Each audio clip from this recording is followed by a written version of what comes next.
Olá, galerinha do terceiro ano do ensino médio. Vamos conversar um pouquinho sobre o tema Um Povo em Movimento.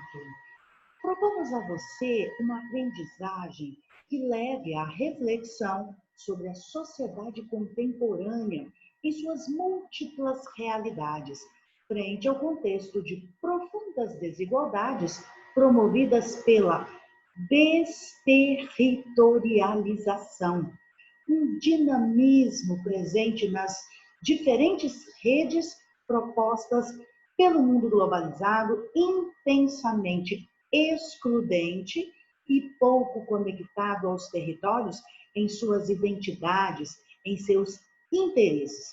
Então, meus queridos, observem que eu deixei uma palavra em destaque aqui para vocês, que é a palavra desterritorialização. No entanto, fique por dentro dos conceitos, vem comigo, vamos conversar exatamente sobre essa palavra, esse tema. E para isso é fundamental refletir sobre o modelo de desterritorialização. É um termo pós-moderno que traz a ideia do fim do território físico. Professora, como assim? Fim do território físico? Sim, exatamente. Estou falando daqueles contornos geográficos que deixam de representar interesses globais. Por quê? Porque nós estamos conversando aqui a partir da ideia da globalização econômica, da globalização política, cultural, que rompe fronteiras e que dita: capital não tem pátria. Entretanto, é preciso refletir sobre o modelo proposto, considerando o fato de um mesmo impor sistema de padronização, o que quebra o vínculo da territorialidade individual e coletiva por meio da imposição dos comportamentos e valores globais. E para representar essa ideia da padronização, eu trouxe para vocês aqui, olha, nós temos aqui diferentes povos representados, diferentes culturas, mas observem que aqui a gente tem uma representação de uma potência cultural, mundial, e nós temos várias potências hoje que, na realidade, ditam, né, padrões de comportamento, ditam valores, fazendo com que as pessoas, então, depois de passar por esse funil, elas, então, saem do outro lado padronizadas, né, de forma harmoniosa, de acordo com os interesses do capital. Há, no entanto, um domínio dessa mentalidade através dessa padronização cultural. Então, é um modelo de globalização que nós estamos vivenciando. Meus queridos, e aí nós precisamos destacar, diferenciar esse termo em suas particularidades. Então, veja, eu tenho a palavra territorialidade, territorialização e desterritorialização. Vamos iniciar com a palavra territorialidade. É a percepção que temos do poder exercido por um indivíduo ou um grupo em dado espaço geográfico. É algo mais cultural do que físico. Em um mesmo território podem ocorrer muitas territorialidades. Então, veja, quando eu falo territorialidade, eu não estou tratando de uma questão física, mas eu estou tratando de um poder exercido em um dado espaço geográfico. Eu estou tratando de uma manifestação cultural dentro desse espaço geográfico. No entanto, nós podemos ter várias territorialidades em um mesmo território. Agora, quando eu falo territorialização, eu estou me referindo à forma de organização ou de reorganização social. Eu estou me referindo aos modos distintos de percepção, ordenamento, reordenamento em termos de relações com o espaço. Ou seja, como é que o homem ele se organiza socialmente nesse espaço geográfico, como ele estabelece essa relação entre as pessoas, né, entre eles e o próprio espaço geográfico. Isso é territorialização.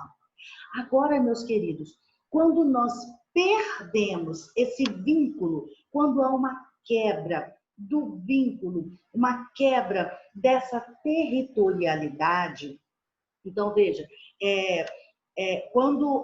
porque nós aqui no primeiro conceito, territorialidade, nós falamos de um poder exercido por um indivíduo. Então, eu estou falando de uma territorialidade individual ou pessoal.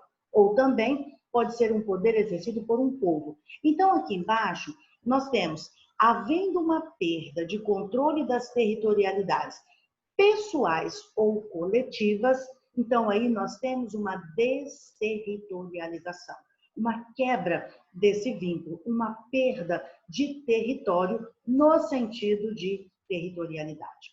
Então, 3 palavrinhas importantes, cada uma com uma especificidade. Territorialidade, poder, cultura. Territorialização, organização social. E desterritorialização, eu estou falando dessa quebra de vínculo, eu estou falando da perda desse controle das territorialidades pessoais ou coletivas. Muito bem, dando continuidade, esse termo desterritorialização, ele nos leva para uma outra análise, que é a questão da instabilidade. Uma instabilidade ou uma fragilidade decorrente dessa desterritorialização. Então, veja, eu deixei aqui no texto para vocês. Principalmente, nós percebemos essa fragilização entre grupos socialmente excluídos ou profundamente segregados, separados e, como tal, de fato, impossibilitados de construir e exercer efetivo controle sobre seus territórios.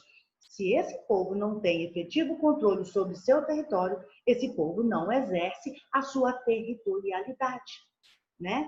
Então, continuando essa análise, as principais questões que historicamente se desenham na disputa pela soberania territorial, pelo poder que se exerce ali no território, essas disputas são definidas, né, nas novas fronteiras e geram instabilidades cada vez mais globais, refletindo nos muitos conflitos ocorridos entre os diversos povos em suas culturas. E dentre esses conflitos, nós já trabalhamos em outro vídeo sobre a questão curda, já trabalhamos sobre a questão entre judeus e palestinos, e agora a gente vai dar uma passadinha bem rápida sobre a questão do conflito na Caxemira, porque ainda não trabalhamos nos vídeos anteriores. Então vamos lá. Eu tenho aqui o conflito na Caxemira, representado aqui à minha direita, né, que é um conflito regional, mas que tem a repercussão global, né? Então eu tenho aqui a região da Caxemira, certo? Aqui eu tenho o Paquistão e aqui embaixo a Índia. E aqui a região da Caxemira. Observem que eu tenho a parte da Caxemira que está sob o controle do Paquistão e a outra parte que está sob o controle da Índia. Esses dados populacionais aqui, eles já estão defasados, então nem vou citar. Então, veja, essa é a linha de controle criada em 1948, que separa, então, a Caxemira sob o domínio do Paquistão e a Caxemira sob o domínio da Índia. Ainda nós temos a presença da China, que ela possui, então, uma administração nessas áreas aqui destacadas em azul, né? Mas essas regiões estão sendo reivindicadas pela Índia. Então, observem que nós temos um conflito entre paquistaneses e indianos, mas também nós temos aí algumas reivindicações chinesas, a presença da China nesse conflito. Então, meus amados, quais seriam as raízes e as causas desse conflito? Não vamos conversar sobre todas elas, mas vou deixar aqui de uma forma bem sucinta algumas questões importantes. Veja, conflitos sobre o território, o controle dos recursos naturais, energéticos, conflitos religiosos, étnicos, todas essas questões causam, são raízes né, do conflito na Caxemira. Mas, de forma especial, a causa principal é pelo território. Então, nós temos a China reclama por mais território, o Paquistão quer controlar uma maior região com maiores qualidades e a Índia deseja controlar toda a área da Caxemira. Então, a região da Caxemira ela possui ricos recursos hídricos e grande parte da Caxemira está localizada nas montanhas do Himalaia. Então, meus queridos, é uma questão de território, mas fomentada por outras questões importantes, como riquezas naturais, riqueza energética e a própria cultura na região. Agora, consequências desse conflito? Veja, desde 1989, a área indiana da Caxemira tem sofrido atentados terroristas por parte dos defensores muçulmanos. A economia instável da Caxemira é agravada pelo conflito, que já tem altos índices de desemprego. Exército indiano recorre à tortura, à violência, ao assassinato, no intuito de excluir o povo da Caxemira para determinadas questões políticas. E outra coisa interessante é o tráfico de armas e droga, que saem da Caxemira paquistanesa em direção à da Índia. E as consequências ambientais devastadoras, porque devido à realização de testes nucleares, né, que contribuem para a devastação do ambiente, então nós temos aí um conjunto, um caldeirão de situações como consequência desse conflito. Existe uma luz no fim do túnel? Existem algumas soluções possíveis? Sim, vamos dar uma olhadinha aqui. Primeiro, a primeira coisa seria definir fronteiras justas para cada um, incluindo China, que continua, então, a pedir território na região. Depois, um estabelecimento de um acordo político através de um tratado. Em terceiro lugar, a ajuda da ONU e outros países, né, para que haja uma trégua entre esses três países, Paquistão, Índia e China. E grande necessidade de cessar os atentados terroristas e a violência das autoridades contra inocentes. Ao povo da Caxemira deve ser concedido o já há muito falado plebiscito. Então, meus queridos, algumas possibilidades. No entanto, eu digo para vocês que o conflito continua, não se resolveu. E nós vamos partir dessa região agora para a África. Nós temos alguns conflitos importantes na África. E aí eu destaquei para vocês a questão da descolonização africana, que foi uma descolonização arbitrária, ou seja, feita a lavante, feita de acordo com os desejos das principais potências imperialistas da Europa no continente africano. E é esse interesse imperialista europeu provocou na região uma devastação, intensas guerras civis, grandes tensões étnicas. Por que isso aconteceu? Porque eles não levaram em conta os grupos étnicos da região. Então, separaram grupos, juntaram grupos, e o resultado, então, é esse caldeirão de sangue que a gente vê em vários conflitos na África. Ainda temos que citar, em se tratando de conflitos, de tensões, nós não podemos esquecer do regime do apartheid em 1991. Esse regime, ele impôs a uma maioria negra, por parte de uma minoria branca, inúmeras restrições. Restrições socioeconômicas, restrições políticas, restrições educacionais. No entanto, negros não possuíam os mesmos direitos que os brancos, mesmo sendo eles a maioria. Então, esse regime de separação entre negros e brancos foi conhecido, então, como regime do apartheid na África. E aí, meus queridos, além disso, nós temos também uma guerra entre Tutsis e Hutus, que são povos, né, que formam um grande conflito na região. Em Ruanda, um palco de intenso conflito. E, além disso, são muitas outras realidades na África que não dá tempo para a gente conversar sobre todas elas nesse vídeo. Mas eu quero deixar aqui para vocês em destaque que Felizmente, o apartheid, ele chegou ao seu fim, pelo menos em termos assim oficiais, né? Graças aí à grande luta, né, desse super líder Nelson Mandela, que liderou essa luta contra a segregação racial na África. Fica aí então a dica para que venhamos então a viver uma mudança de mentalidade no sentido de valorização cultural dos povos, independente da cor, independente do sexo, independente de qualquer situação, né?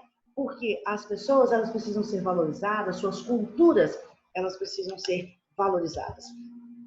E Ruanda, meus queridos, para a gente fechar esse conflito na África, Ruanda viveu um verdadeiro genocídio. Então, a luta entre Tutsis e Hutus, são os povos beligerantes, né, em Ruanda. A forma de ação desse povo é uma ação armada. O objetivo? Uma limpeza étnica por parte dos Hutus, porque os Hutus, eles são a maioria, tá certo? E aqui nós temos apenas 14% de Tutsis. Então, os Hutus, eles pretendem uma limpeza étnica na região. Então, na realidade, o que houve foi um conflito, um verdadeiro genocídio na região, porque mais de 500 mil pessoas morreram e as mulheres violentadas. E aí nós temos o retrato desse genocídio, nós temos a imagem desse genocídio. Muita tristeza, né? Muito bem, meus queridos. Saindo da África direto para a América Latina, e aqui eu citei para vocês três regiões, três países. A Venezuela, que é uma super reserva de petróleo na América Latina, mas que vivencia uma crise política e econômica de fortes impactos na região. E nós temos também as tensões no território da Colômbia, no território boliviano, envolvendo muita violência e principalmente a questão do narcotráfico. Então, são as tensões da América Latina que eu deixei em destaque para vocês, apenas para citar, né? Apenas para citar. Então, está aí. Venezuela faminta, né? Falta comida, o narcotráfico na Colômbia e o narcotráfico na Bolívia. E agora, meus queridos, tem um detalhe que nós precisamos lembrar em se tratando de conflitos, em se tratando de busca de identidade nacional, nós precisamos lembrar o seguinte, observem aqui na imagem, quando nós temos, então, a total desintegração da União das Repúblicas Socialistas Soviéticas. A União Soviética chega ao seu fim. Então, os países do leste, do oeste da Europa, eles acabam se destacando nessa busca por soberania. E aí, pessoal, nós temos uma questão também importante, que é com o fim do socialismo no mundo, né? Com a vitória do capitalismo, nós temos também uma gradual conquista por independência em países que faziam parte, por exemplo, da Iugoslávia. Então, olha, países oriundos da ex-Iugoslávia, que de forma gradual conquistaram sua independência. Então, deixei para vocês aí alguns países como a Bósnia, a Macedônia, a Croácia, a Eslovênia, a Sérvia e Montenegro. Então, são exemplos de regiões que estão em busca dessa identidade nacional após o fim do socialismo no mundo, né? Ainda temos algumas regiões que estão ainda vivenciando alguns resquícios desse sistema, mas a gente pode dizer que o capitalismo ele foi o sistema vencedor nessa disputa. E aí, meus queridos, observem, a gente fala em conflito, conflito não é só na África, na América, né? Nós temos também conflitos em regiões como, por exemplo, a Europa, a região da Península Balcânica, ou apenas os Balcãs, olha os países que fazem parte dessa Península Balcânica. Entre esses países, eu quero citar para vocês aqui a Sérvia, porque a Sérvia, ela possuía uma vontade, ela possuía um objetivo de se tornar, então, uma grande Sérvia e aí dominar toda essa região. Então, vejam, nós temos aí uma perseguição por parte dos sérvios por uma limpeza étnica, que na verdade levou a um grande massacre da etnia albanesa que habitava a região aqui do Kosovo.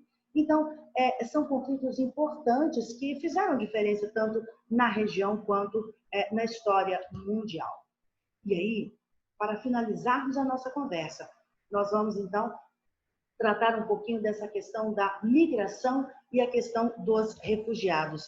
E quando eu falo dessa migração, eu estou falando de conceitos, por exemplo, como território, fronteira, povo, a própria migração, que são questões que possibilitam um melhor entendimento do termo desterritorialização do mundo globalizado.